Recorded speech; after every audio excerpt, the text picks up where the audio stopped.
আসসালামু আলাইকুম ওয়া রাহমাতুল্লাহ। আসলে বেকারত্ব ছোট্ট একটি শব্দ হলের গভীরতা অনেক বেশি, আর এটা তো আমরা সকলেই জানি, তাই না?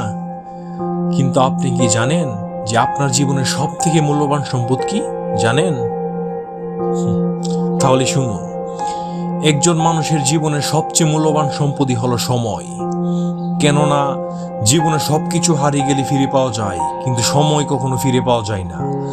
আর এই মূল্যবান সময় আমরা তখনই নষ্ট করে ফেলি যখন আমরা বেকারত্ব জীবনযাপন করি।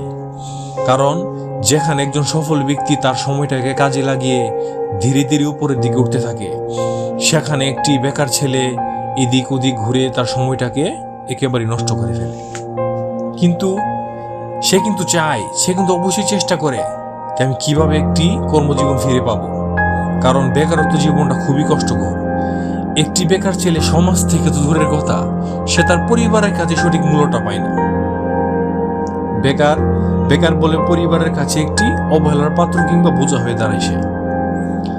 এই সমাজে হাজারো ছেলে আছে যারা নিজের স্বপ্নটুকু হারিয়ে ফেলে শুধু বেকারত্বের কারণে।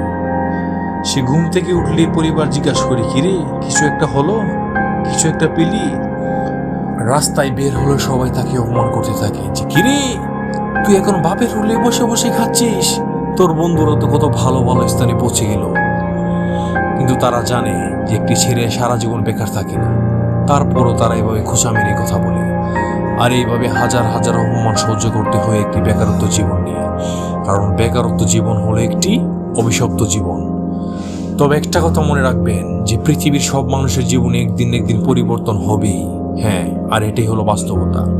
কিন্তু আমাদের জীবনের সময়টাকে সঠিকভাবে কাজে লাগাতে হবে। আত্মবিশ্বাস নিয়ে সফলতার মাঠে নামতে হবে, সামাজিক দৃষ্টিকে এড়িয়ে গিয়ে নিজের দক্ষতা নিয়ে একটি কাজ শুরু করতে হবে। আশা করি তখনই আমরা ধীরে ধীরে সফলতার দিকে এগিয়ে যেতে পারবো এবং সুন্দর একটি কর্মজীবন ফিরে পাবো। আশা করি বিষয়টা আপনারা সুন্দরভাবে বুঝতে পেরেছেন। তাহলে সবাই ভালো থাকবেন, সুস্থ থাকবেন। আল্লাহ হাফিজ, বাই।